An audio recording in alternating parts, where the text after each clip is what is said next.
Madame, Monsieur, bonsoir. Les effets d'annonce s'enchaînent pour Emmanuel Macron. Mercredi, le président de la République est revenu sur la création d'une nouvelle police, la police de sécurité du quotidien, et sur l'amélioration des moyens pour les forces de l'ordre. Des promesses aux airs de déjà-vu.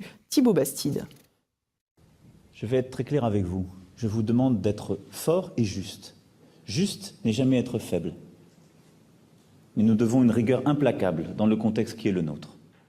Être fort et juste, pas faible, tels ont été les premiers mots d'Emmanuel Macron mercredi lors de son discours devant les forces de sécurité intérieure. Durant 1h30, le président Macron a détaillé sa stratégie pour donner aux policiers et gendarmes les moyens d'être plus efficaces. Pour cela, Emmanuel Macron a réuni les 500 plus hauts responsables de la police, de la gendarmerie, de l'opération Sentinelle, des services du ministère de l'Intérieur ainsi que tous les préfets. Rassurer l'ordre régalien, tel était le mot d'ordre du président de la République, alors que les actes de délinquance et les agressions se multiplient sur le territoire français. Pour mettre fin à ces agissements, le chef de l'État a tenu un discours qu'il juge fondateur. Une semaine après l'adoption par l'Assemblée de la nouvelle loi antiterroriste, Emmanuel Macron a d'abord tenu à souligner ses petites victoires, à commencer par le nombre d'attentats déjoués.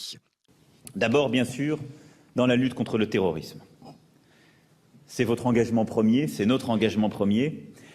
Et depuis le début de l'année, les services de renseignement et les unités judiciaires de la police et de la gendarmerie, confortés dans leurs moyens humains, matériels et technologiques depuis 3 ans, ont permis de déjouer 13 attentats, sauvant ainsi des dizaines, peut-être des centaines de vies.